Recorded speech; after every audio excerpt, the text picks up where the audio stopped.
Hey everybody, what's up? Matt Fitch here. Welcome to Wednesday. Hope everybody is doing well. Thanks for tuning in. I am super excited. I've got an extra special guest coming on the show tonight. I've got Paul Italia. I'm going to be interviewing him. He's from Forget About It Junk Removal. And I love this guy. He's got a lot going on right now, and I'm going to talk to him about it. But he's got a really, really cool backstory, and I want to check in with him. And I got a lot of questions. So he was on the channel not too long ago, a couple weeks ago, and so I'm super excited to bring him back. And I got a lot of respect for him. He's a good dude. He's out there hustling, growing a new business, and I really want to support what he's doing. So, but this guy's super cool, man. He's ripped. He's got his backstory. He's got experience with arm wrestling. He's like a professional arm wrestler. Back in the 90s, he was a promoter out in New York, and so he's got some connections with some 90s rap guys that he was mentioning recently. So that's super cool, and his junk removal business. I love the way that he's launching and developing his business, and so I got a lot of questions for him about that, and I think that what he's going to share with us is going to be super valuable. So thank you guys so much for tuning in tonight. This is going to be a really good one. Let's go ahead and bring in Paul Italia right now, buddy. Come on in, bud. Hey, what's up, Matt? Forget about it. How's everybody doing tonight? Forget about it, man. I love that. I love that. How are you doing, Paul? Oh, I'm doing great, man. Had a great day. Had a pretty busy day. Got a full load in today, so I'm super stoked about that. Really happy Yeah, to be here today, bro. Really happy to connect with you. Got to meet you at the Junk Expo a couple months back. I was just like, yo, this dude's just like me, man. He's got the hustle bug in him and everything, and I'm just happy to be here tonight. And thank you for having me on. likewise, man. I got a ton of respect. I'm super glad that we got to meet. You're an awesome guy, and I like what you're doing. And you missed the Mindset Matters event, but I'm going to be announcing next year here in the next few weeks, and you better get to Austin for it, brother. Oh, I wouldn't miss it, brother. Hell yeah, man. Can't wait for that It'll one. be, it'll be a good time. Good time. We'll talk about that later. Today, we're going to talk about what you got going on, man. Before I get into what you're doing with Forget About It junk removal, brother. Well, what's up with your backstory, man? Like, obviously, it seems pretty clear that you got some experience maybe with arm wrestling just by your stature. So, what happened with that? Like, at what point in your life were you arm wrestling? Is it something that you're still connected with? Like, what's up with that? Yeah, so I came across. Well, let me start off before then. I've been in the fitness world for like 25 years. I lived in Miami South Beach. I did it full time. Was a full time fitness model. Did very well on a couple of reality shows. Was a bunch of posters, magazines. Was really connected in the fitness world and everything. Then I was living in New York and Florida at that time. Then I went back over to New York and everything. Opened up a couple business over there. Got in antiques and collectibles. Started all that. Next thing I know, the marijuana business starts taking off over in Colorado. Get over to Colorado, open a dispensary. A couple of my friends did that for a couple of years. Next thing I hear, California is about to take off. They're gonna go recreational. So I just seen it. I was like, it's gonna change from Colorado, California. I got to be the first one out there. Everybody thought I was nuts. So, we just finally set up for like 3 years. We're doing really good in Colorado. Brought the whole team from New York, and everybody's like, "Wait, we're moving to California now? Like we just got here." And I'm What like, year? "Oh, What year were this you this in was this Colorado? was this was around 2006. This was going on, and it was just right in the middle of everything transferring. And I just knew, man. I knew Colorado wasn't. I said, as soon as California went rec, that's going to be the main market of the country and everything. So I lost half of my team, make the move a year in advance. But now I changed things up. I went from having a dispensary to cultivation. I realized during the dispensary part, I didn't like it, man. I was like, I had to be married to the business, I had a bunch of partners, everybody had an ego. It was just like, always bickering and everybody wanted to be the boss and all that. I was like, you know what? I want something more laid back. Went into cultivation. I already had the team going, brought them Yeah. over to California, open shop and everything. So I'm over there now a couple of years. Everything's running smooth now. I don't got to run the business. It runs itself. I go up there, a couple times a month just to check in and everything. and just surprise everybody. But pretty much all the growers are there. They live on the properties and all, so it runs smoothly and all that. So I had a lot of extra free time and everything. So I just started, hanging out in the gyms locally in North Cal and all that. And I love fitness. So, that was kind of like my pastime, couple hours in the gym every day. Well, amongst that, this couple comes in there and they come up to me and they see me working out. They're like, dude, you're a beast. Like, have you ever tried arm wrestling? So I'm like, yeah, like junior high school. I used to do it, in the cafeterias and all. Like, yeah, we throw practices every weekend over at a house. And I'm like, wait, like today? And they're like, yeah. So the dude that was with this lady, he's like 6'4" monster. So I'm like, thinking they invited me over to arm wrestle this dude. And I'm like, yeah, fuck it. I got an ego and all that. I'm like, yeah, let's do it. So like Sunday, come on over for a practice. I go over to the house and everything. I walk in there and there's like 4 or 5 people there. I go to get on the table. I'm waiting for the big dude to step up now. The little girl, the little woman steps up and she's like, all right, let's get on. So I'm looking at him like, sweet, I don't want to hurt you and everything. No, she goes, get on. And she laughs and everybody there is like kind of laughing. And I'm like, what the hell is going on?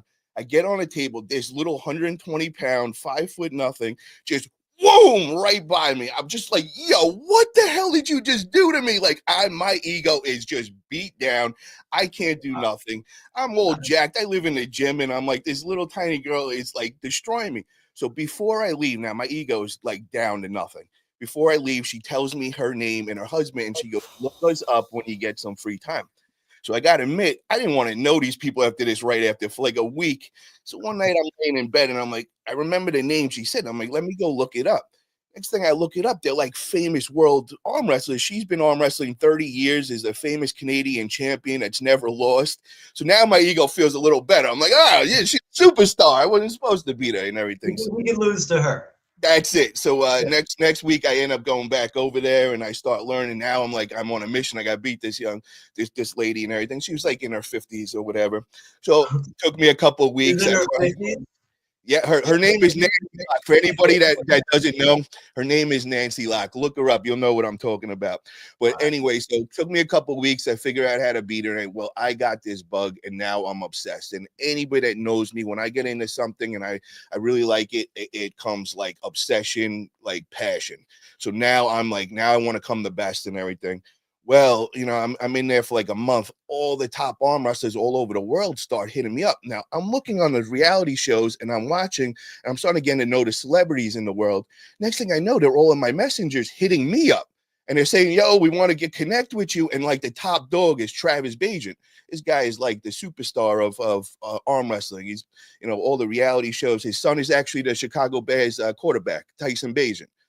So whatever. So he hits me up and he's like, yo, bro, you in the marijuana business? And I was like, yeah, actually I am, man. I was like, I run it out here. I'm pretty big and all. He goes, yo, I need you to make me a strain, the Beast Bud. And that's like his nickname is, they call him the Beast and everything. So I was like, yeah, bro, if you teach me how to arm wrestle, I'll do that. And I was just joking. And this dude is dead ass serious. He's like, yo, I'll be on the next plane out there and everything. So next thing I know, I'm hanging out with the top arm wrestler in the world. He's the best left hand to ever live. And me and him just connect, bro. He comes out here. He comes and visits my farms. This dude is in awe. He's like, holy shit, bro. This dude is doing it. We end up teaming up and everything. And we end up making a Beast Bud with CBD in it because he lives in a state where it's illegal for regular marijuana. So I got him the CBD, but from that, bro, me and him just like, we really became good friends. And next thing I know, I'm 6 months in and, from being such a bodybuilder and all that, I popped my bicep tendon and everything. So now they're telling me, you got to go through surgery. And I'm like, oh my God, this is like serious. You're going to be out for a year. Well, I lived in the gym 2-3 times a day. I'm in the arm wrestling now. I can't do that. So I'm like going out of my mind. I'm really like going crazy.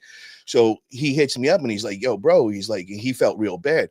He's like, yo, why don't we go and start throwing events? He's like, I've been throwing events and all. Why don't we team up and all? Well, next thing you know, like I go in like to Texas. It was actually our first event. I go over to Texas and we throw this big thing. I see it. I'm like in love. I'm like, this is amazing. There's people all over the country. Like it's right before COVID. So now like all the big leagues that are all like the Kings, they're out of business now because COVID's around and they can't go with all the regulations. So I'm just like going to all the states that, are open, like Texas and Florida, and I'm throwing these events. Next thing I know, I start throwing all the top ones. I start bringing people in from Australia, all the champions over there, guys from all over the world and everything. Start putting like 2020. What's that? Like Yeah, right 2020? around 2020, 2021. So between those 2 years, I go around and I throw 54 events with this guy. It's insane, bro. Like insane that like I'm worldwide known. People are like saying this dude's like Dana White. He's the number one promoter in the sport. I actually won 2021. I won number one promoter of the world in the sport, bro. Like everybody's looking at me as like Dana White at this time. And Huh. it was pretty cool, bro. It was like, That's I'm hanging out all with a arm wrestling events? all arm wrestling, bro. But like when we go to these arm wrestling events, man, you're hanging out with all these celebrities because they're having it at like the Olympia. So when we go there, man, you got all the pro wrestlers, you got all the everybody that's like somebody in the fitness world, like WWE stars, so they're all like hanging out with it, and I'm like, bro, this is nuts, and they're all looking at me like I'm a celebrity. So now when I'm throwing all these events, I'm wearing a cowboy hat, bro. Well, it just, I'm Italian from New York. I never wore a cowboy hat, but I'm throwing a bunch of events in Texas. So now I start throwing events every other place, all other states. Well, I go there, I'm not wearing a cowboy hat. So everybody's like, I have to spend the whole night saying why I'm not wearing this damn cowboy hat. So I'm like, yo, I guess that's my thing. So I start wearing a cowboy hat, and that's how the cowboy hat just stuck, man. And like everybody knows me as the cigar guy, the Italian guy smoking cigars with the cowboy hat.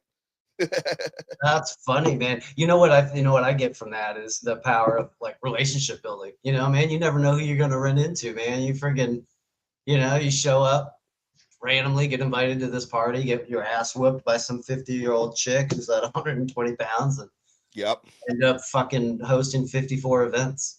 Yeah, bro, it was what a trip, dude. And I mean, what it got me connected into, man. Like, like I said, bro, Travis's son is Tyson Bajan. So then every weekend we're flying all over the country to all the Chicago Bears games. I'm sitting in the top skybox suites and not paying one penny, bro. It was amazing, bro, for the last like couple of years following it around and everything. And Are you still into it?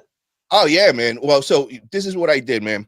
So that was like kind of taking up all my time. I was throwing all these events, and then I fell back from promoting because what started happening, bro, is my name blew up worldwide, man, like so quick. So with that, you get a lot of hate too, man. So you get like 90% love, but you get like 10% haters and all that. And it just got to a point where it's like I'm putting so much money into this sport and like trying to make it grow, and you got all these people hating on you and like kind of jealous.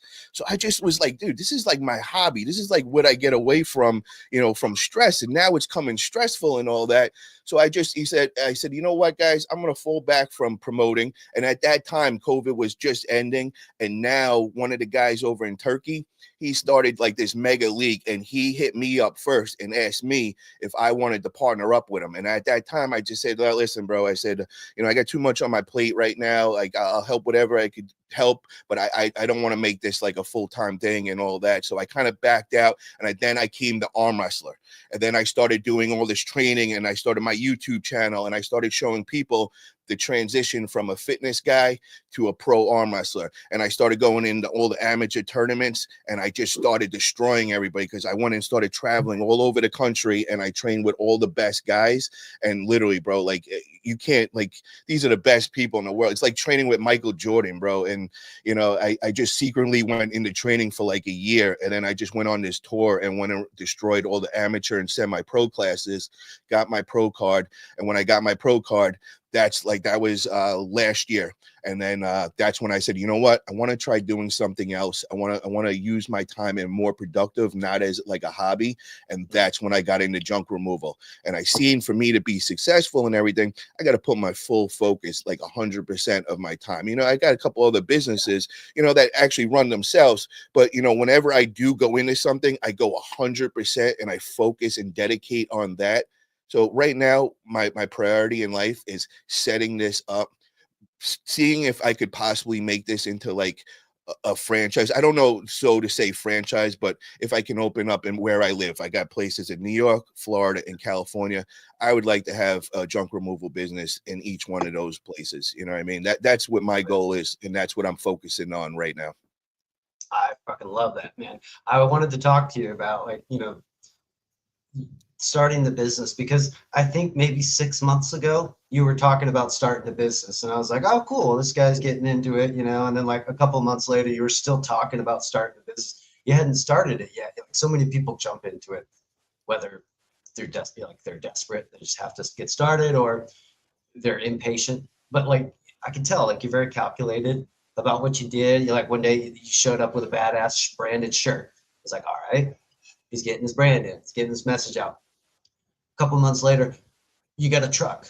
You're still not starting your junk removal business, but you've got $100-something-thousand truck wrapped. Like, I just like the way that you've taken it step by step. It seems pretty methodical, like about how you're building the business, and it's obvious that there's strategy behind it. So I think a lot of people mistake this business or the industry itself as being like a low barrier of entry, and like, sure, you can start with a pickup truck and a rental. I did that, but you're starting out 6, 7, or 8 steps ahead of the people that just jump into it with a pickup truck, and you're targeting higher end clientele. You understand, like, I could tell you're already, I think what was just a couple weeks ago, you're talking about doing some of your first jobs, and now all last week you're posting pictures about doing full loads. Well, I saw something full load Sunday, dude. I like it. You ain't afraid to work on Sunday. Like, Yes, bro. You don't understand. Every second of the day, waking hour is dedicated to building. When I get into something, bro, it's nuts, bro. It's like Groundhog Day. Yep. I live it, man. I come to brand. And, I'm just hustling, man. I'm just trying to build this up right now. And I just got my goals set. And just like you said, man, there's many different ways to get into junk removal. I know a lot of the guys, you could just come in $5,000 and get it going and make it all work and successful and all. Then there's a way like that I'm doing it, man. And not so many people are able to come in that way, but because of other business ventures, it allowed me to come and kind of slowly ease in and kind of prepare myself. And it started like 6 months ago. Exactly what you said was starting the process of getting all the license in, and getting the commercial insurance, finding the right truck, getting a yard, getting an office space. It's all those little things that people don't realize that, they add up, man. And it's pretty expensive, at the beginning and all. So I see both ways. I respect the hustle way where, I only got 5,000 to pick up, and, you'll get down to getting the license down the road. You got to get some money in your pocket. But I wanted to come in, and I kind of wanted to set up and do it the right way, kind of follow like the ways of like the franchises and all. And, that's what I'm trying to do here, man. That's my goal on this. It's not so much for the money or the financial reasons for this. It's more of a goal for me to see if I could build a multi-state business and be able to make it all run and be successful. And that's what I'm chasing on this. Yeah. Well, I think you're well on your way, bro. I think if everybody was well-funded and people had experience being successful business owners, doesn't matter what the other business is, then it's a great idea to come in and do it exactly like what you're doing, because there's no need. You're basically, like I said, you're starting out on level 8 instead of level 1. But if most people don't have that kind of bankroll, and so they just jump right in. I'd say probably 80% of the people probably jump into it, and I'd say maybe less than 10% are probably pursuing it the way you are. You're boxing it up into a franchise model, and it looks just like a franchise. So tell me a little bit about your process. Like, how long? You said 6 months ago is kind of when you started. When did you do your first job? January 15th. So I could have been up and running November last year. I had the truck. I mean, I already had the truck insured for like 3-4 months. It was just sitting in a yard. I really didn't do nothing with it. And, it was kind of just burning money. But what I wanted to do, man, because I actually transferred my antiques and collectibles business that was in New York. And what I was going to do is, rather than changing and getting a whole EIN and all that, I just did a DBA. And I made Fuhgeddaboutit under my main antique and collectible business and all that. So by doing that, I wanted to hold off until I wanted the whole year of the antiques and collectibles to go through, and I wanted to start fresh in January. So that's why I chose January 15th as a start. I probably could have started off in November, but also with the weather out here, man, in California, we have like a really bad rain season. And I was like, I really didn't see it, being too profitable to come start off right away. And I kind of just wanted to tie up all the other businesses, make sure they were all running smoothly, and then I could co-transition to this and kind of take it laid back. But I gotta say, man, Matt, the first 2, I'd say 2 weeks or so, 2 to 3 weeks, I started getting nervous, bro. Yo, no, not one call, man. Like I'm just like standing by this phone and I'm keep checking it. I'm like, yo, is my ringer on? Like I started like getting nervous. I'm like, oh my God, bro, I put a lot of money into this right now, and nothing's happening. And I knew it was going to be a challenge. I didn't expect it like all of a sudden just going to take off or whatever, but I did expect a little more traction. But come that, I think it was like the third, fourth week, all of a sudden, bro, my phone started ringing and then it came in like, holy shit, like this is getting crazy. And then it was like, every day, I was saying a thing. I'm like, all right, let's see if I get a job a day. Then I'm getting a job a day. Then I'm like, all right, now I'm getting like a full load a day. And then like I got that call on Sunday and I'm like, yo, I just got a full load on a Sunday. I'm like, damn, that's pretty good, man. And so it just starts happening. But I gotta say the first couple of weeks, I was like, oh, I might have made a mistake here. Yeah, I mean, you're coming into the busier season, so like it should just get a little busier. And where did you start out with ads? Are you doing Google ads or? Yeah, so that's where I'm at right now. I'm trying to determine which way to go. I'm doing my research. I'm talking with everybody, and my big topic for actually, I'm going to bring this up. You're going to be part of this next Tuesday, the 11th. We got 5 p.m. Pacific time. We got the Junk Family episode 2. So one of the topics I was actually going to bring up on that show was Facebook ads or Google ads. Which way would you want to start and all, and kind of pick your brains from all you guys, and kind of get a because what I'm hearing, this is just from the research I've heard, is Google ads are hot ads. They're ready right now, people actively looking and all. Facebook ads are something that is more you're going to have to build on and work the next couple months to close those deals. But I just had Sky Lane on my channel yesterday. We did an interview and all, and he was actually saying the reverse. He was saying once those Facebook ads and how to dial them in, he's like, bro, those are killing it right now for them over there. So so I definitely want to hear your take on that, because I know that this is your world, and Yeah, for sure, man. So I think 5 years ago, the answer would have been Google ads, like hands down across every platform, because there's a ton of volume. The price of Google ads was reasonable. The prices have gone way up. The volume's gone way down over the last few years. There's still good Google ads out there, but you have to spend like at the top of the, you got to match what the people in your area are spending, like at the top 10% to compete. And so if you're willing to do that, so I think you can still do well at Google ads.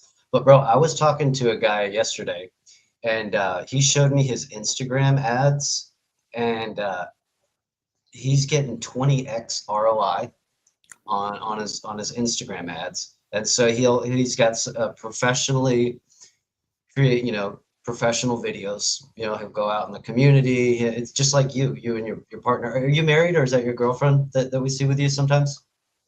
Well, say that again. Or your partner with you, is that your girlfriend or your That's, wife?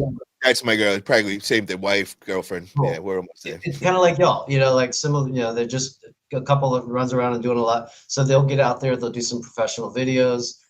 Hey, if you guys need some help, holla Junk. We're here in the community, shit like that.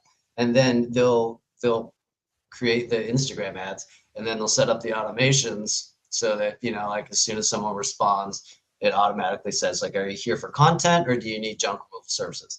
And that gets the conversation going. And he says he's 20x ROI. I guess he's been doing these ads for like since November or December, so quite a while. And so that's, I mean, if I had to say right now, I think if you've got a really good social media presence and you're willing to get in front of the camera, and you got a guy like Skylane, I don't know anything about Skylane, but like, somebody that does know what they're doing, I'm sure Skylane does. Sounds like he's good on. I think I don't know the answer to this question. I'd be interested to see what Sky says, but like, are IG ads and Facebook ads interchangeable? Like, I don't. Yeah, we got to find that out, and we also got to find out, because I know with Facebook, I'm just finding this out. You got to have a Facebook page made just to have the ad. So how does that work with the Instagram? Do you need a business page, or does that run off your regular Instagram?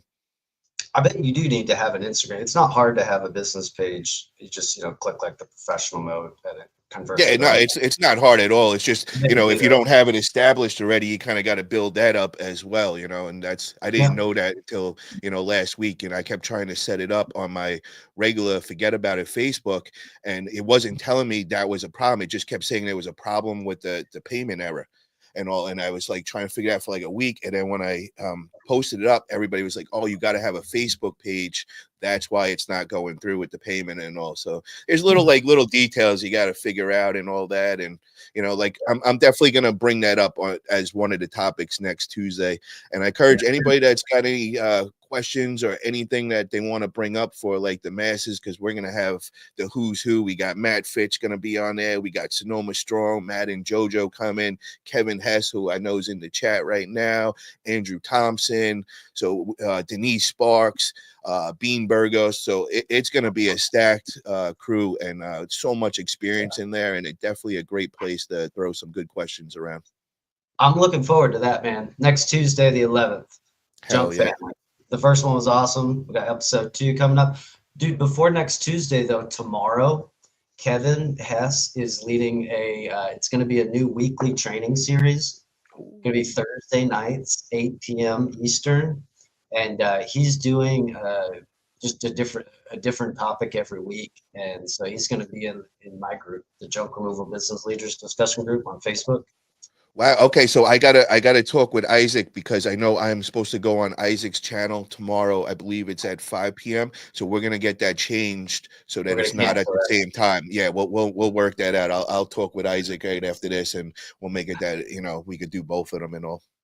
I'm just kidding. You don't have to cancel Isaac's on my behalf, but it'd be Oh, awesome. no. Yeah, but bro, we're a community here, man. We all work together. We don't want to step on nobody's toes, man.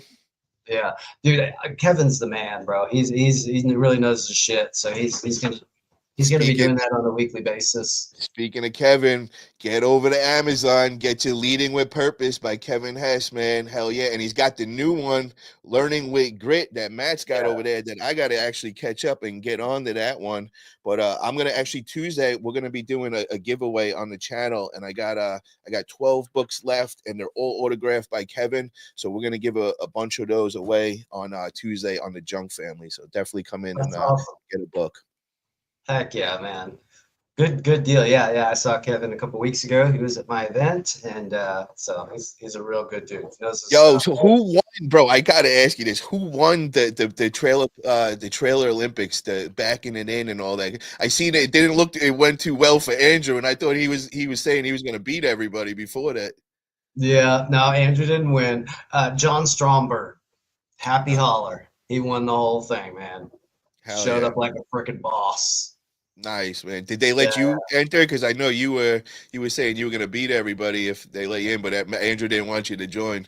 No, I gave him a little demonstration at the front end of it, just to show him what's up. Nice. Oh, Andrew's in the chat right now. What up, Andrew? Shout out to Autopilot, baby. Autopilot in the house. Kevin, thanks for the shout out. You bet, Kevin Hess. For sure. We had a lot of people here in the house. We got to mention, we got Super's Junk Removal out in Yuma, Arizona. The Drew 24, he's popping off. That's my man, that Drew 24. He's my moderator on the Arm Wrestling Buzz, and he's from the Arm Wrestling world, man. Yeah, you got all the arm wrestlers tuning in. That's cool, guy. Thank you, Drew, for tuning in, bro. America Junk Boss, what's up? Bean in the house. Bean will be on there Tuesday with the Junk Family. Yes, sir. Yes, sir. We got Titan Junk Removal and Hauling in the house. What's up? Oh, yeah. Nice. Awesome. Good to have everybody. Thanks everybody for joining us. Bro, it's starting to get cool, man. When I roll up to the transfer stations or at the dump, man, I'm starting to, people are starting to recognize me, and I don't know them at first, and they keep looking at me, and I'm like, yo, what the hell? These guys are giving me I'm thinking dirty looks at first, and then I realize they recognize, and they'll give me the nod. I'm like, oh shit, and then they'll hit me up a day or two. Oh, I seen you at the dump the other day. I was like, all right, I remember you. Okay. You talking about cool, the scale house? The people running the scale house? Yeah, bro. I'm starting to. You got to see this, man. So I go into the barbershop over locally in town the other day, and when I walk in there, they're like, "Bro, you're marketing." They're like, "Dude, everywhere we look, there's your forget about it signs everywhere in the surrounding towns." He's like, "What do you got? Like teams of people going on?" I was like, "Yeah, I got a couple kids, man. I throw them money every night, and I got them going. I give them a town. I'm like, all right, I want them all over this town, and then the next day I'll go driving around, and I make sure they're doing a good job. And everywhere I go, every exit, you see my sign." And it's kind of funny. You're Sonoma County? What's your city? So I'm right at the border. I'm at Marin County and Sonoma. So I'm All at right. it's Novato and Petaluma. So So you're closer to San Francisco than yes. Sonoma Strong? Yeah, I'm south of them. So I'm about 25 minutes south of Matt and JoJo. So it's like the perfect balance, bro.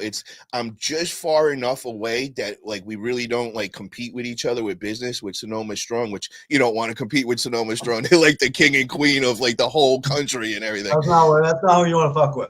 Yep, for real, man. But dude, it works so perfect, man. So like, if they get a call like down south, like a couple of towns, they hit me up or they'll tell them, yo, just hit up Fuhgeddaboutit. And the other day, I got a hot tub removal from that.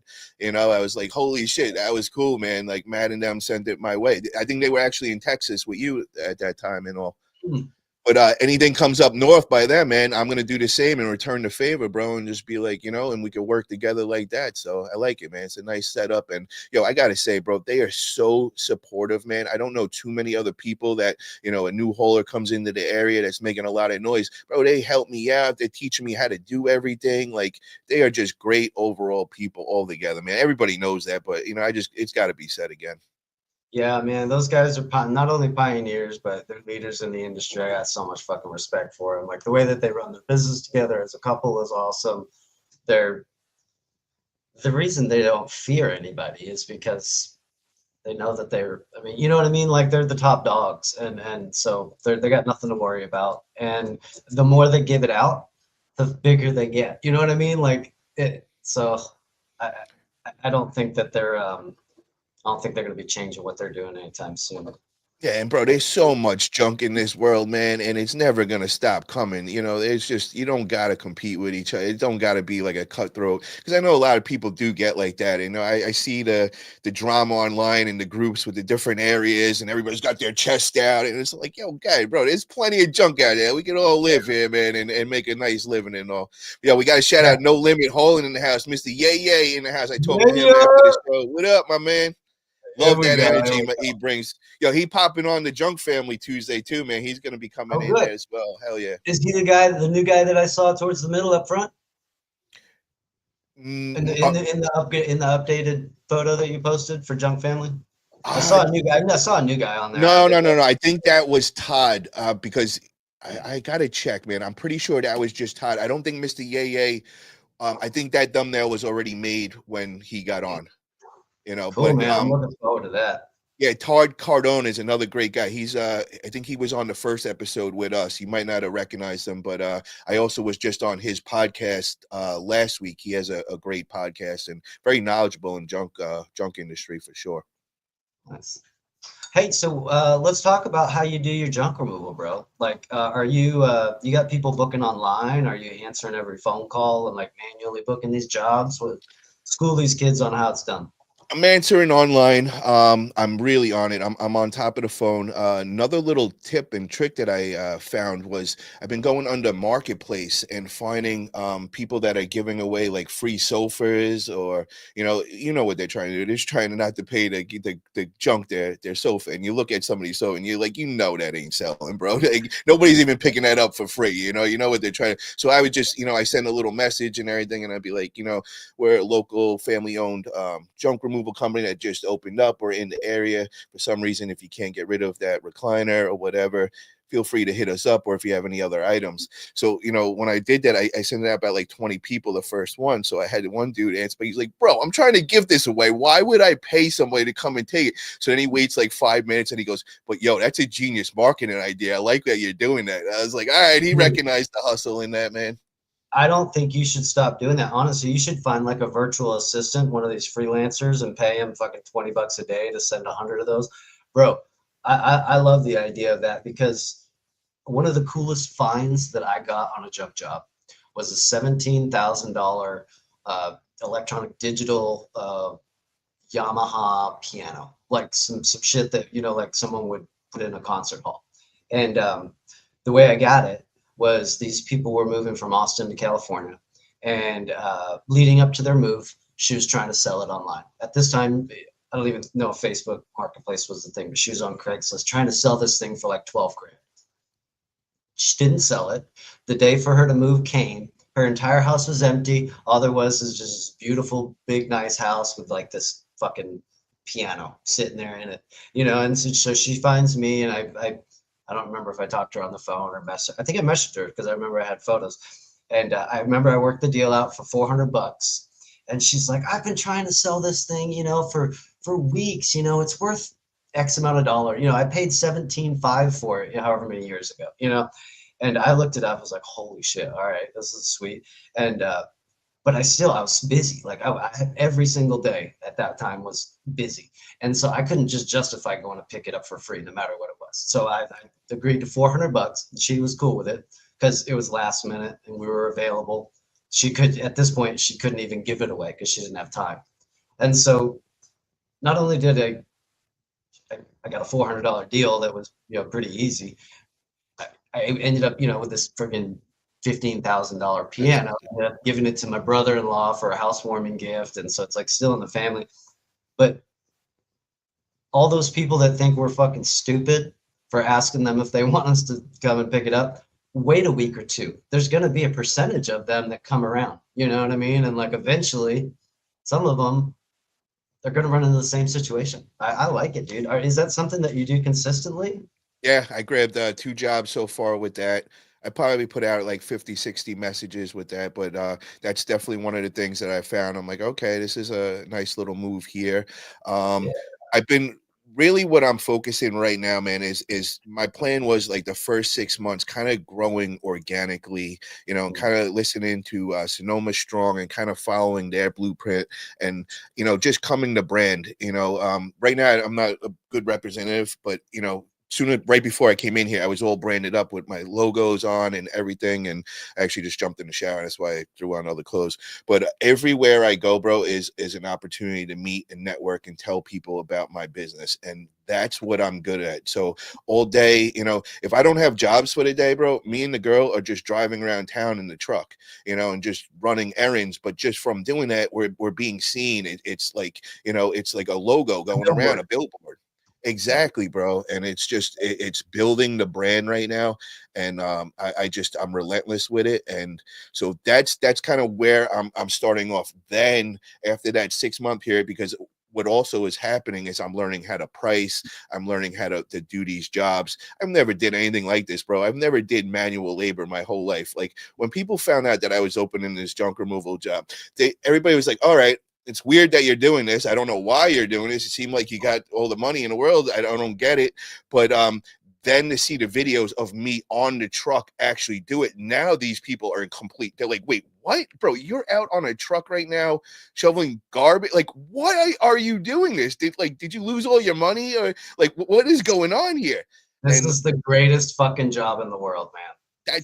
Yeah, I know. Exactly, man. And the other thing that I like about it, bro, is I actually like it. I'm physical. I like to move. I like to pick up things. I like have to move in quick, problem solving, like, you know. And then the thing that I didn't expect that has been a surprise to me that makes me feel so good is how many people you actually help out in this.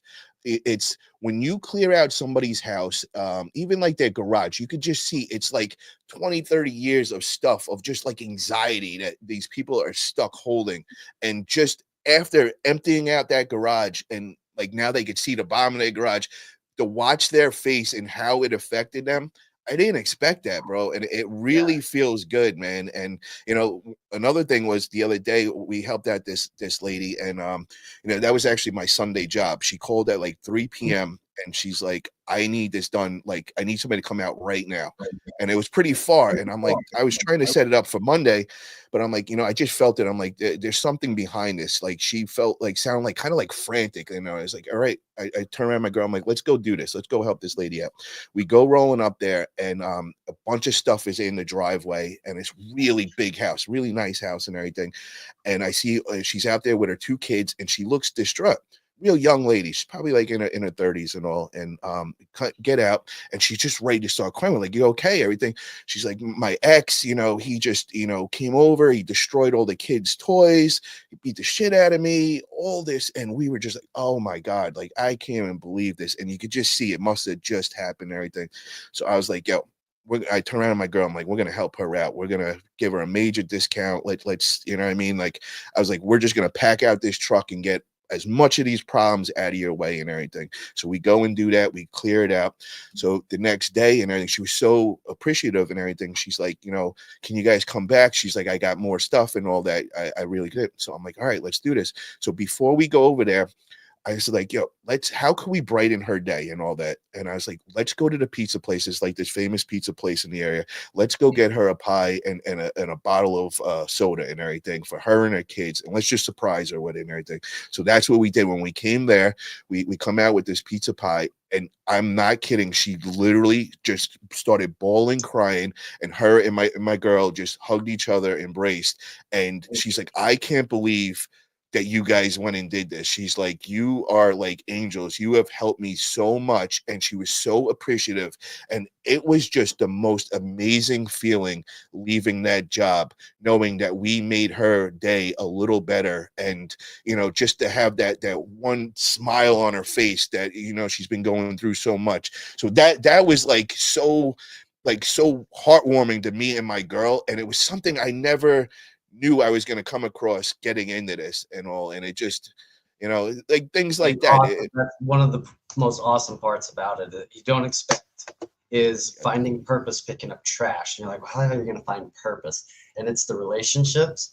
And like you said, sometimes the smallest gesture, even for a stranger, like these people could just be getting hammered fucking every day with like adversity after adversity after adversity. And it's like nothing good happens. And you just do something little, you know what I mean? And like you can turn not somebody's day, like you turn like their week or their month around just by doing something little.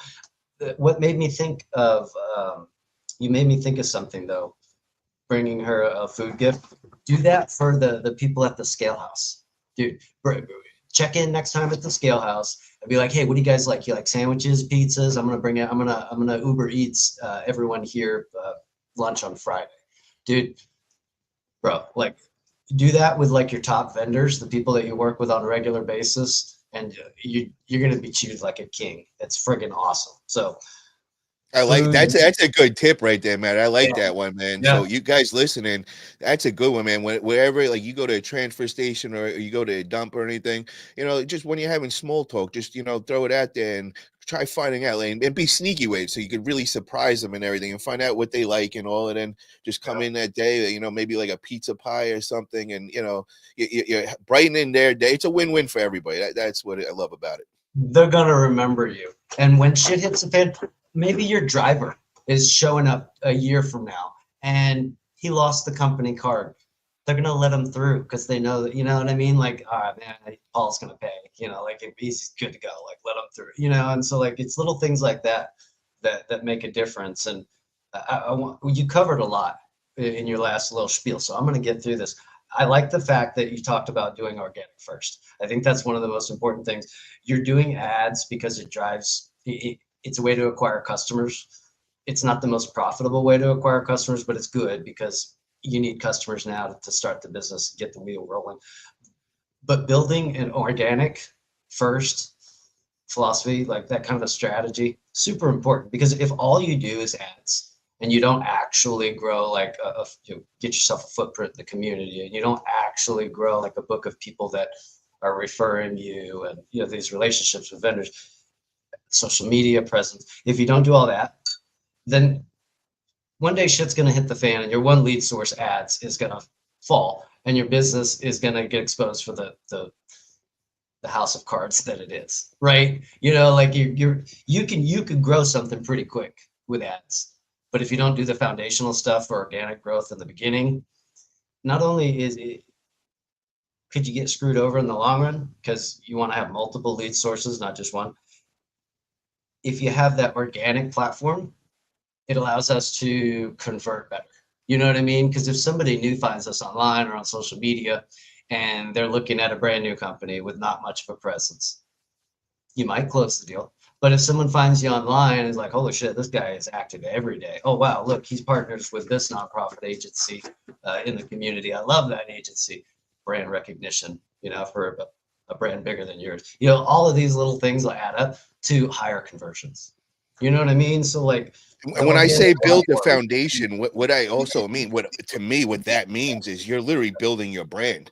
So if you're right. just going to go about it the ads way, you're not actually building your brand. You're just paying to get, you know, a list of clients. Don't get Right. me wrong. That works today because now that's going into your Rolodex. And now you got with the SMS mass blasting and all, we could, you know, put out mass text to them. So once you do get them from the Edge, Google, or Facebook, you know, it's now your job to retain them and store all that info. So, you know, yes, you're paying for them, but you're also building your business. But Right. when you're building organically, you're not paying for anything, but you're also building your brand. You're getting your brand out there so that, you know, when people think junk removal, they're going to see right away my truck in their head because they see me around town all the time, or they see my signs everywhere. Or, you know, like you say junk removal or arm wrestling, and within 2-3 towns of me, bro, the first thing they're gonna be like, oh, Paul Italia, forget about it, guy. Like it's like I go around town and I feel like I'm the mayor over here now. It's like, oh, that's the arm wrestler from Forget About It. That's marketing. That's the difference. There's a big difference. Sometimes people don't even know that there's a difference between advertising and marketing. Advertising is paying to find somebody who's at the very bottom of the funnel, which means they're ready to buy right now. That's like 10, 15% of the total pool of people that we could work with, right? At the bottom of the funnel, ready to buy now people, that's Google ads. There's 80% of the other people that we can prospect to that aren't ready to buy right now, but they will be eventually. And so if we nurture those people in the informational stage of the process, and you know, if they're not ready to buy yet, they might be, you know, getting bids, you know, so there's different phases of the buying process. If all you focus on is the 10 or 20% at the bottom of the funnel, you're going to be screwed, because that 80% is where the profit starts to, you know, grow exponentially. Because like you said, you know, like you're retargeting, you're engaging people that find you. Marketing is carpet bombing the whole community with your brand. You know what I mean? You're out there every day so that later on, when they do need the service, you're the first one they think about. They're like, oh shit, who's that guy I see every day on Facebook? Like, you know what I mean? Like they've been following you for 6 months and then they need it later. So that's the difference between marketing and advertising. One is people that need an immediate thing done, junk removal. And then the, like you're talking about, the branding, carpet bombing the whole community as much as you can, as wide as you can. That way later on, and or they're going to refer you to their friends or family. Be like, oh dude, you need to get rid of the sofa. I saw this guy on social media, or I've been following this guy on social media for 3 months. And so yeah, I got to ask you this, Matt, when you're making ads and all, do you go after, like, are you going after the lead information, or are you going to try getting them to contact you and get that conversation on the phone? So I haven't done ads since 2021. Okay. For myself. In 2021, I spent $260,000 on Google Ads to generate $1 million in sales. Oh my God. Yeah. I did that with 0 employees because I was subcontracting everything. And so 2021 was a pretty crazy year. So Matt, let me ask you this. I don't mean to cut you off, but I really want to dive into that. So 2021 is when you started going in with the Google ads. What did you start off with money wise? Like, what was your first ad? Like, how long and how much did you put into that? Well, more than 10 years before that, before I ever even had a Google business profile and did a Google ad, I had almost 100 Yelp reviews because I started with Yelp ads. Like 15 years ago, Yelp ads were awesome. So that was actually the first form of paid advertising that I ever did. And then when like maybe a few years into the business, I was like, oh, Google. And so I got a Google page and I started doing Google ads. I was running iHaul Austin locally, just in Central Texas. So I would spend at the most 1,000 to 2,000 a month on Google ads locally in Austin. And we were doing 20 to 30,000 within the first couple years, and pretty consistently.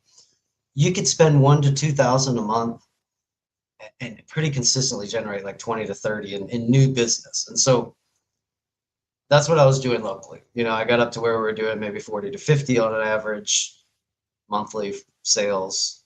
And then when So COVID, let me ask you, that first initial, you probably were nervous then because you didn't know if the Google ads were going to work, or did you have like somebody that you kind of were following that you knew you were going to get your money back? Like, what I'm trying to say is, did you go in right away and did you start seeing the returns like instantly, or was it like a 3-4 month, like I had to, keep putting the money in, lose a couple months, then all of a sudden things got dialed in.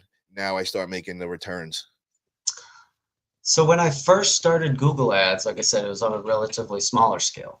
So I had already been successful with Yelp ads, and I was doing it locally in Austin, maybe 1,000 to 2,000 a month. I didn't scale up to spending like a shitload until after I sold all my equipment. I let my employees go. That was right before COVID, like 2019, 2020. My business just got flipped upside down. Like my 2 trucks got in the shop one week and we were slamming busy, and I ended up subcontracting all the work out successfully that week. And I was just like, fuck this, I'm not buying more trucks. I'm just going to subcontract. So I subcontracted locally in Austin for a couple years, and I was doing SEO, I was doing social media, I was doing Craigslist ads, I was doing Google ads, lots of different forms of marketing and advertising just locally. After I realized I could be successful subcontracting, because I was running iHaul Austin from my couch, just subbing all the jobs out to local guys. I said, well, I could probably do this in Dallas, and so I created a Google business. What I did is I just looked at what the franchises were doing. I looked at Got Junk and College Hunks. I said, how are these guys advertising nationwide? They've got one website. They have local landing pages for their franchises. What do those local landing pages look like? They've all got their own separate address. They've got a different phone number. They got a different email. And so going into 2021, I had the top 10 biggest cities in America that I was targeting. So I had a Google business profile in all of those pages and all of those cities. I had local landing pages added to my website for Dallas, Denver, Atlanta, Seattle, LA, Austin, the big ones. And I didn't really get too far northeast. So that's how I did. I even had social media pages. I had a Facebook page I had an Austin Facebook page for iHaul. I had a Los Angeles Facebook page for iHaul. I had Twitter page in all these different cities. And so I was managing 50 different friggin' like assets. It was insane.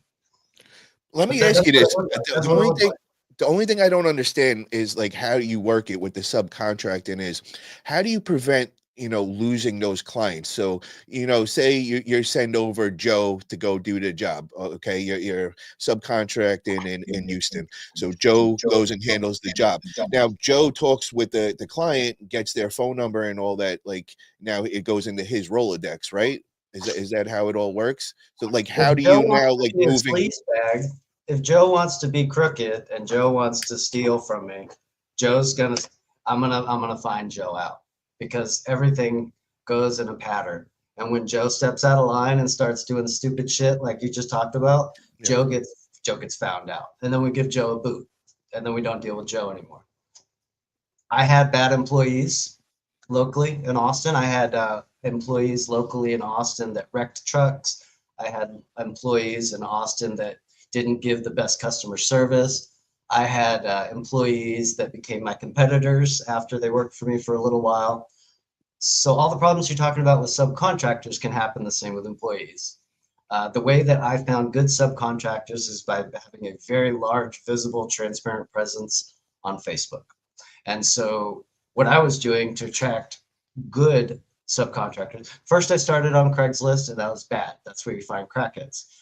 Don't go to Craigslist to find subcontractors. Go to Facebook, places where people have business profiles, so you can see what they're doing. You can see their reviews. You can see if they're legit or not. You can look at somebody's personal Facebook page and their business Facebook page, and you can tell. You know what I mean? If it's someone with 100 reviews and they're active and they're like a legit business owner, they're probably not going to want to do bad business. And so what I did is I just had a really big presence, and I started talking about the types of jobs that we got, and they were mostly commercial jobs, easy, like cardboard pickup at Ross was most of what we did. But now, Matt, how do you price that? Like, because obviously you're not local and all, so are you doing it through pictures and all? Is that the way you're pricing things? Well, for that particular contractor that we worked for, they were a nationwide property manager, and they worked for like TJ Maxx, Ross, several of the department stores. We just had their card on file, and so there was no pricing or customer interaction. We would just send us either an email or a text and say, we got to pick up at this location in the middle of Nowhereville, Nevada, or Oklahoma, or North Dakota. Like when a trash compactor goes down, they got to call in haulers for a few days until the trash compactor gets picked up, until the compactor gets fixed. And so that's where the opportunity comes in. Instead of them trying to find a new hauler every time a trash compactor goes down over however many thousands of stores, they'll work with someone like me, like a trash broker. That way they only have one point of contact. I can do all of the work finding and onboarding subcontractors. And so that's why that works. Okay, so let me give you an example here. So, the contractor hits you up and says, all right, we got a recliner, we got to move out of the storage unit over here.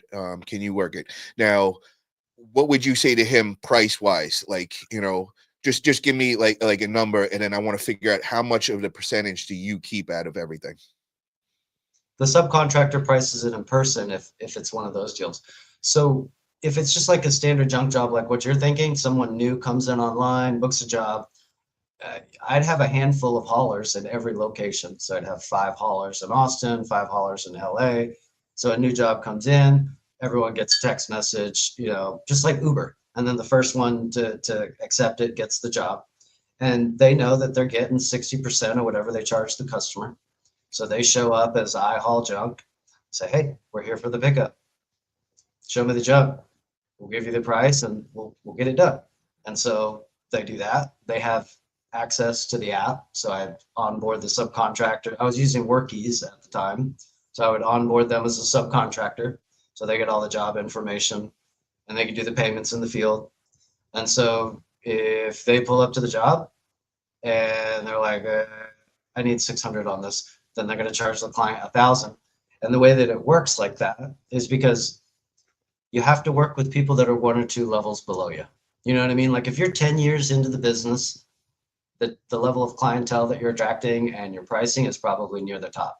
So what you need to do is you need to find somebody that's a couple years into the business, that's responsible and loyal and dependable and wants to grow a business,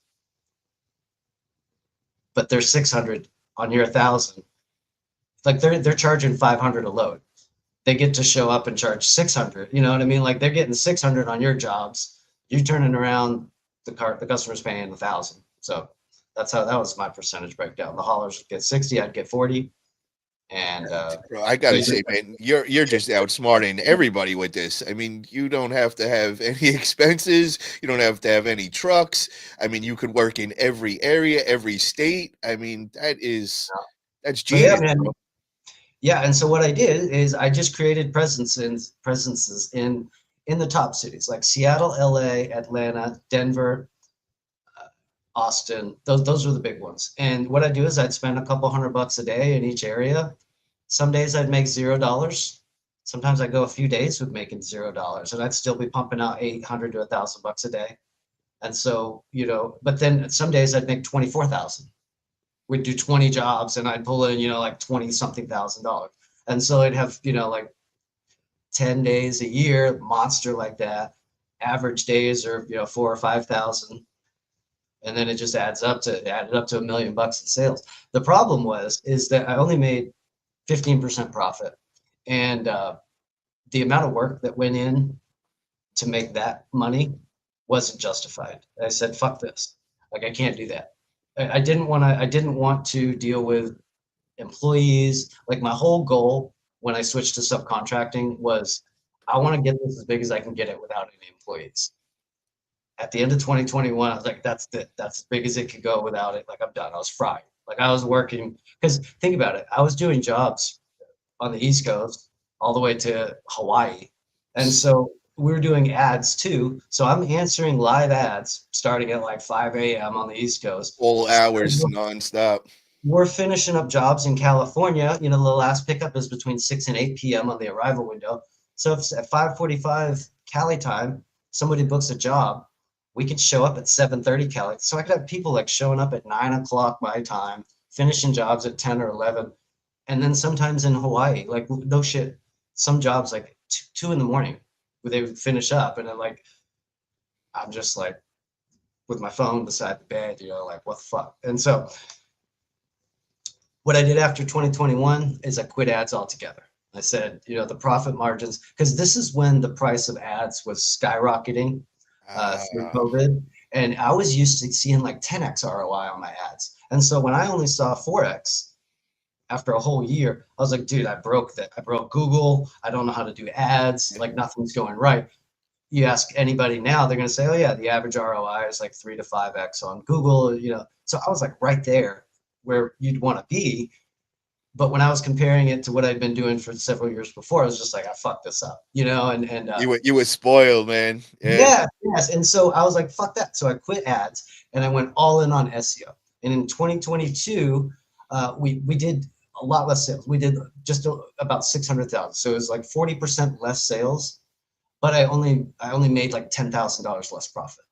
So I did a lot less jobs to make about the same amount of money. And I said, all right, I need to do more of the SEO thing. And so that's when I just went all in with SEO. My subcontractors started asking me to help them, you know, hey, can you build me a website? Like, how do you get these commercial jobs? Like, what's going on? Because I never tried to dominate one market individually. My whole model was 1 or 2 jobs here, 1 or 2 jobs there. If I'm doing 8 to 12 to sometimes 20 jobs a day, like that's a lot, you know? And so not competing to dominate anyone specifically, just small slices of the pie, but out of a bunch of different markets. I like that though, bro. That's genius to me, man. You're cutting off all the BS that we don't like to deal with, and you're getting all the great stuff, the profits in return, and you're doing it in your house, man. And you know, you got your time free. But that's the only thing. And so how much of the day and night are you on the phone though? Because you gotta live by that phone though. Like that's everything. Yeah. See, no, I didn't finish. I sold it in 2023. So one of my clients that I was working with, he said, what are you going to do with iHaul? I said, I'm going to sell eventually. Because I was doing marketing and websites, also running iHaul, while on my YouTube channel telling everyone they need to be focused on one specific thing. I'm like, I'm not really doing what I say we should do. And so when the opportunity came to sell iHaul, I was like, fuck it, I'm going to do this. It's going to give me a little more authority in the industry because nobody sells junk removal businesses. You know, like selling a service. I sold one with no hard assets. Yeah. I sold a few websites, some social media assets. You sold your Rolodex is what you did. You sold a Rolodex, a few hundred subcontractors, 7,500 customers. You know, so like a big giant customer list and websites and all that. Now, when you did that, did you go through a business broker or were you able just to do it straight? ChatGPT. Yeah, I one-paged a one-page agreement between ChatGPT. Panda doxed that shit to him, digitally signed it, and agreed to owner finance deal, lump sum up front, monthly payment over 2 years. He ended up paying it off a year early. Wow. Okay. Yeah. Very nice. That's how we did it. Now, if like say somebody in my position and everything, what is a good recommendation as far as like building this business from day one to having it be able to sell? You know what I mean? Like just getting as much value into it. The question that I'm asking is like, would it make sense? This is just something that popped in my head in the last couple of days. I'm like, if I was going to make an investment, would be like the to buy a commercial property for my junk removal business. And, the reason why I'm thinking doing that is, now you actually have an asset that, it goes along with the business and could be sold with the business. Yep. Now, the other thing that I'm thinking is when I do that, it will allow me to go and open up dumpster rentals as well. You know what I mean? And kind of get two businesses, under one awning. And then, so if I choose, if I see this is not going to be able to be feasible in 3 different states and the running successful, or it's just too much work and it's not worth it, then, I want to be prepared to be able to sell this, and get the most out of it. So, would it make sense to, buy that business, like buy that yard as like my commercial property? And that's kind of like my investment for this business. And, because end of the day, now it's not like I'm just selling you, my Rolodex and all. You could also buy the commercial property yard. You could also buy the rental, or you could buy the rental and the junk removal business and now just rent the yard from me. 100%. Yes, that's absolutely, not only is it good it's because it's going to add a tangible asset to the value of your company, 100%. But investing in real estate is a good idea, just in general. You know what I mean? So if you can do it under the shell of a business, even better. So 100% do that. To make the business sellable, the key is to have a manager in place. Like, you got to be able to go on vacation for a month and like sales go up, and like sales meetings happen without you, and like big decisions get made without us. So like, obviously tracking all the sales, reporting everything on the tax returns, paying some taxes to show that you have a profitable business. Because if you're going to turn around and sell it, the first thing they're going to look at is they're going to say, how much profit does this thing generate, and does it run itself? And so if you can show them an automated business with X amount of profit, what they're going to do is they're going to give you a valuation. Generally, they want to recoup an investor is going to want to recoup their costs, like, within 4 or 5 years. So within 3 to 5 years is what they want. So if you're generating 100,000 in profit on an annual basis, you can sell it, before assets for 3 to 5x. So like, if you're generating 100,000 in profit, it might be worth 400,000 plus the assets, or plus or minus. If you have negative assets, obviously that would take away from that 400. But so yeah, you have to show that it's profitable, and then you also have to show that it's running itself, like with a manager. So like a general manager that runs the day to day. And then for me to get that set up the right way and all from the beginning, would you recommend right away getting that virtual assistant and having them answering the phones and start training somebody to do that? Or is that something that you feel you want to hold on to and be in charge of the phones? Well, I think, there's that fine line between growing the organic platform, you know what I mean, and really getting your hands into the business building side of it. Until you're like fully saturated with no time, I would say answer the calls yourself if you can. I don't like the idea of hiring a foreign virtual assistant for phone answering. I don't think that's good. If we're gonna hire like a virtual assistant, like one of the freelancers, they're good for like all your shit online, like email scraping, or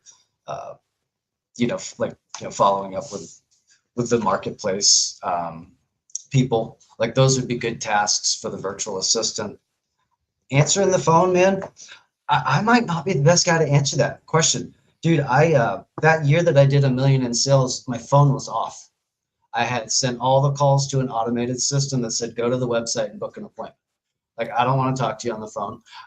They all ask the same question, and it's a question I don't want to answer on the phone. How much does it cost? We need to get there in person to give you the price. So it's like, I don't even want to have a phone conversation. Everything, all the answers can be found online, and we have to come and see the price, and we have to come see the junk in person to confirm a price. So book a free on-site estimate.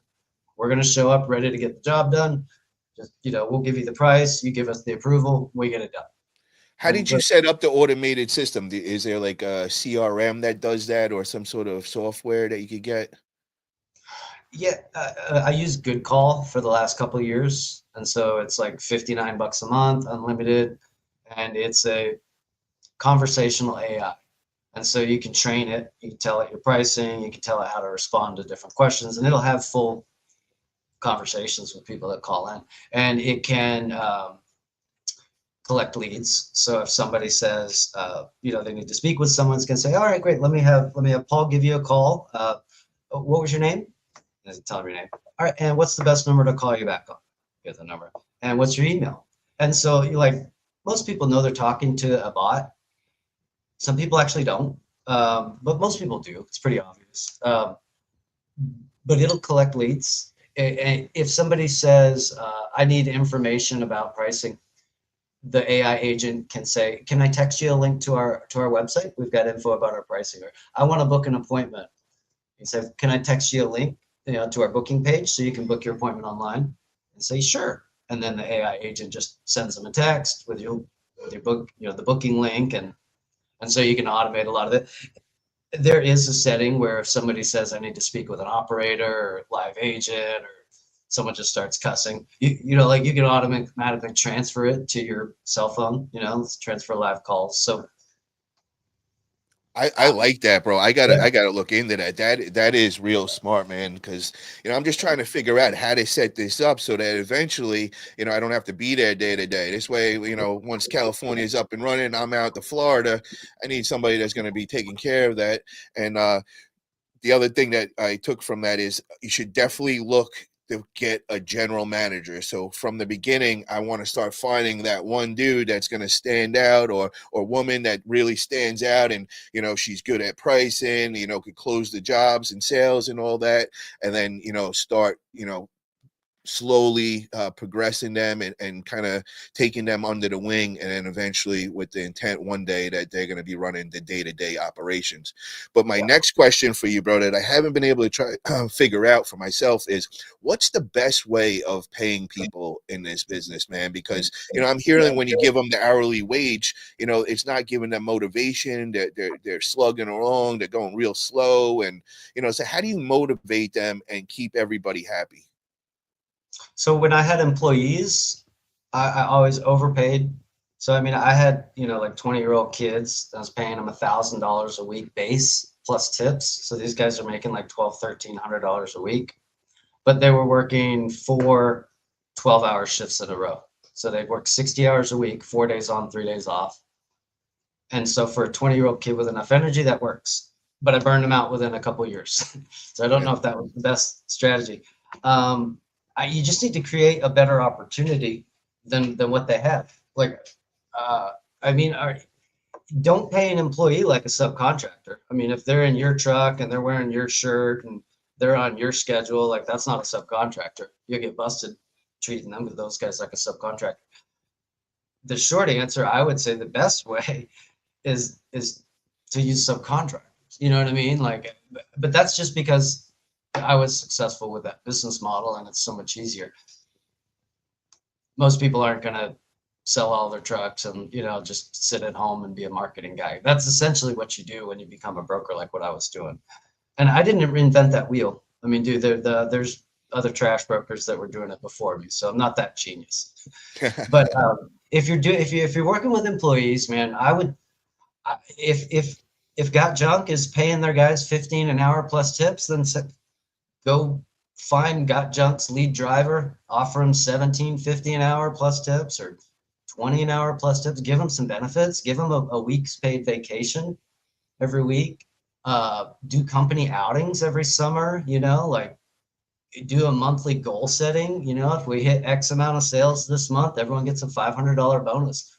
You know what I mean? Give them a better opportunity than what they have wherever else they came from, and they'll be, it doesn't matter.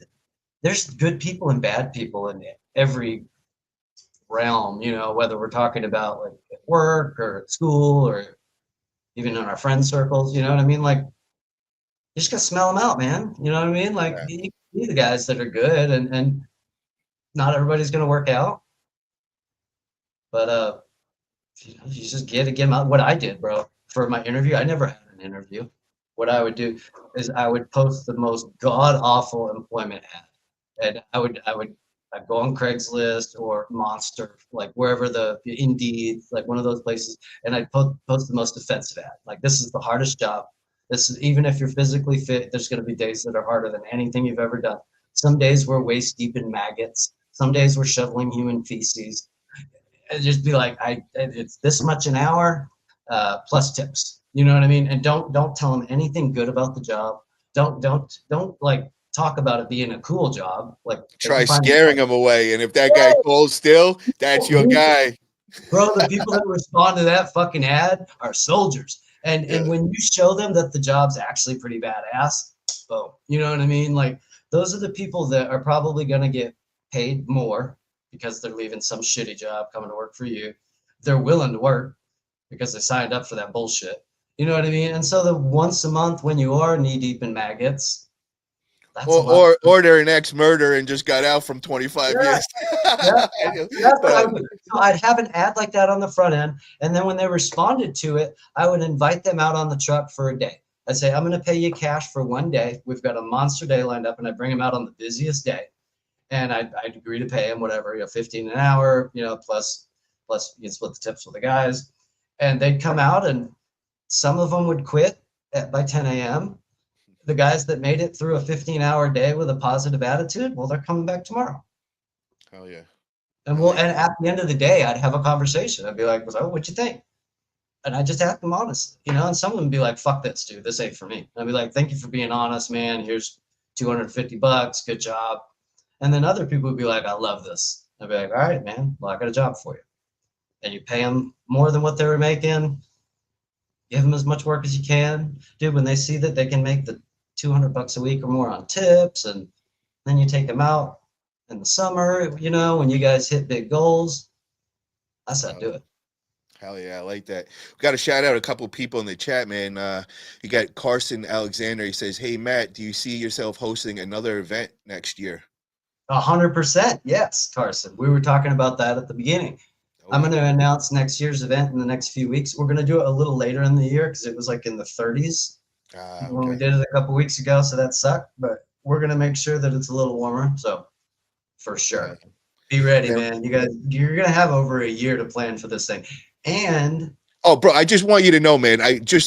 Bro, I'm that guy. You could call me at 3:00 in the morning the night before and be like, "Yo, bro, we got some wild shit coming on, man. Come on, bro."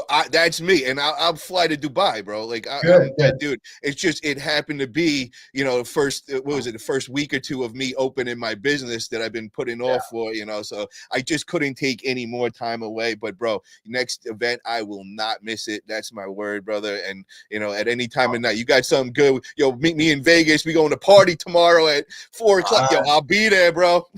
I like it. Hell yeah, man. Dude, wait, I'm going to make a big announcement. It's going to be awesome. It's going to be a little different than what I did this year. It's going to be a free event. So we're just going to fucking pack the house, man. It's going to be awesome. Oh, hell yeah, man. We got a bunch of arm wrestlers in the house. Mr. Peanut is in here. Drew's in here. And Drew's been saying some good things over here. He says pay per job basis. Yeah. And Drew, I did hear about the whole Knuckles Up fiasco, bro. I do check in and see what's going on in arm wrestling world. So that is unfortunate and all. But I think I'm gonna get on Matt Conley's podcast in the next week or so, and we'll catch up with all the arm wrestlers there. Also, America Junk Boss in the house. We got Bean over there, and we got Julio in the house. That's Roman family. Hell yeah. What's up, Sonoma Strong? Julio's in the house. Hey, Julio. What's up? Hell yeah, man. We got everybody in the house. You see what America Junk Boss just said? He says he's coming out next year as long as 10 planes don't crash the month before. So, dude, what is going on with that? So he's not coming. That's Bean Burgos. She's gonna be on there Tuesday. They're killing it, man. I think they're over in Indiana over there, so they're not too far. Oh, cool. Yeah, hell yeah. What are the females, right? Yes. She was on the female podcast you did, right? Yep, she's an OG. 5 years in, Bean, she helps me out a lot. Any questions I got, she's definitely helping me out. I appreciate the support. And they're doing it big. I think they just got a new sign for the podcast. They're stepping up their whole podcast game. She went and got a new camera for our last episode. Now they got a new sign for their company and all. So stepping it up, raising the quality, and I love it. Heck yeah, brother. Oh, you know what, dude? Let me see. I've worn these once, dude. Hold on. I got something for you. Ooh. I got my forget about it glasses. Ah, there you go. There you go, man. Got my forget about it glasses. Ah, hell yeah, baby. Hell yeah. Flossing. Ferrari glasses. I love it, bro. I love it, man. What's up? That's it, bro. I love it. All Love it. right, man. We gotta close this thing out in style, right? Right. Heck yeah. Nice, nice, dude. This was good, man. I appreciate you coming on, bro. This was fun. This was fun. We got to make sure we do this again. I'm gonna see you next Tuesday, bro. Yeah, bro, it's gonna be a good one. The Junk Family, 5 p.m. Pacific time, 8 p.m. Eastern time. Everybody in the community is invited. What we do is we put the link in the chat. You could either hang out in the chat, talk to us through there, or if you want to come on live and just kick it with everybody, it's gonna be a great time. We got Sonoma Strong gonna make in their entrance in. We got Matt Vick, Jojo Vick, Kevin Hess, Andrew Thompson, Matt Fitch. I mean, it's just stacked. Bean Burgos, Denise Sparks. It's like the who's who of the junk removal world. And yeah, I got to say this, man. I don't like bringing up any kind of dramas or anything, but bro, I got to say this, man. Like the first episode, I had Ricardo on, man, and it was the first time he's ever came on my channel and everything. And it actually happened like 5 minutes before we were going on. I thought of him. I'm like, let me send him a link. I was surprised. He was like, yeah, I'll jump right on.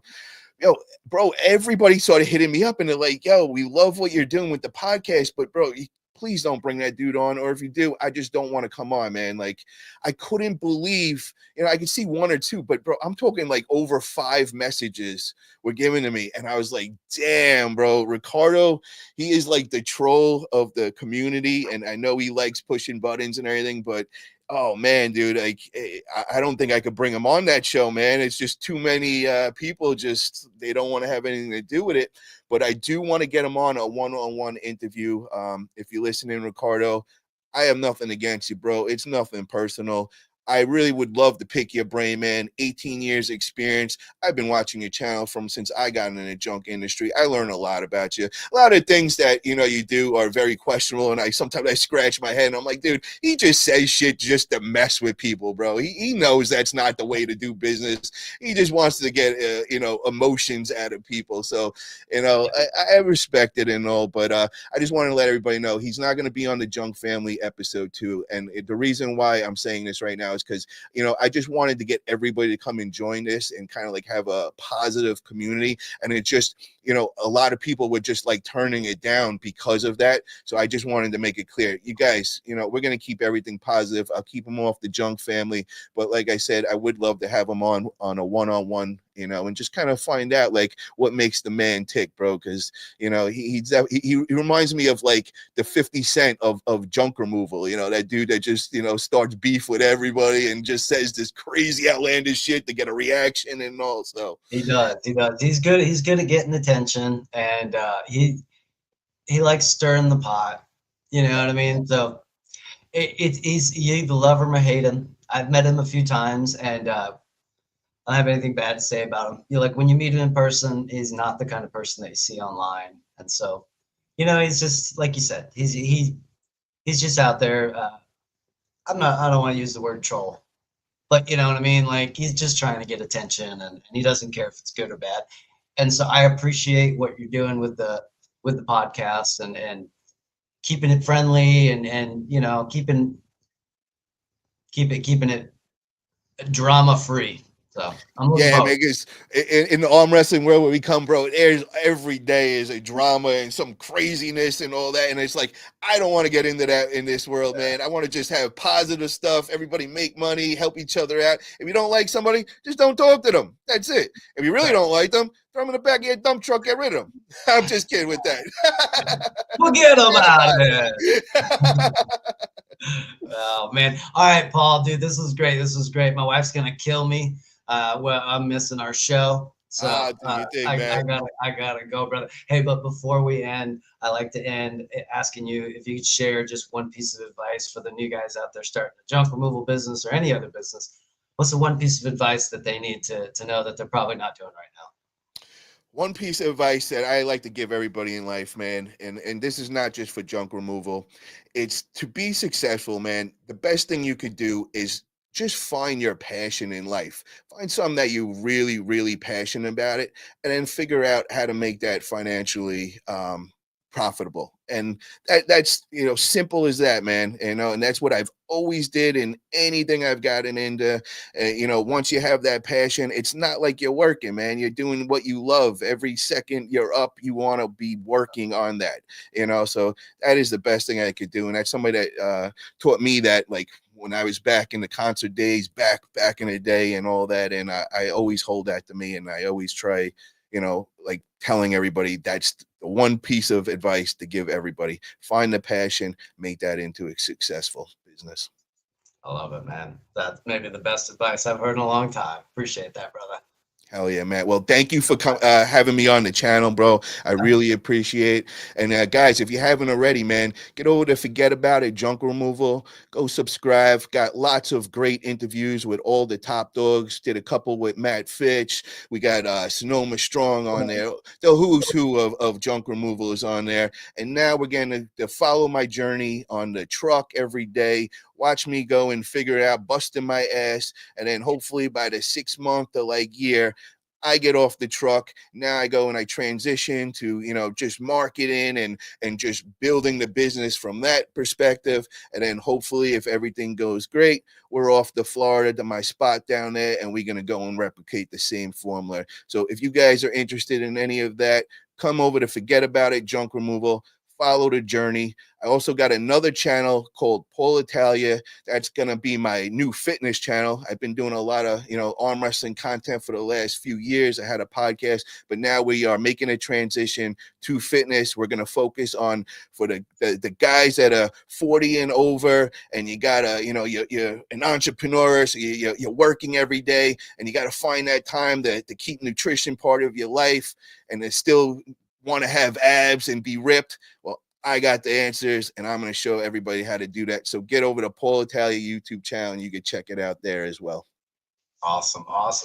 This guy's on Facebook too. So Forget About It Junk Removal on Facebook. He's on YouTube. Forget About It Junk Removal and Paul Italia. Love it. I'll follow the new journey with the fitness, and everybody needs to check in your channel and subscribe. So that's it for tonight, guys. Thank you so much for joining us. Don't forget to join the Junk Family podcast with Paul Italia next Tuesday, the 11th. I'll be there along with a bunch of other people.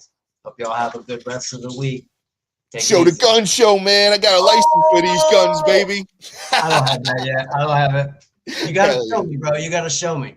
Hell yeah. Next time we're in Texas, man, we'll bring the arm wrestling table, and I'll show you some tips and tricks, man. All right. I'm going to hold you to it. Sounds good, brother. Have a great night. You too, man. Take it easy.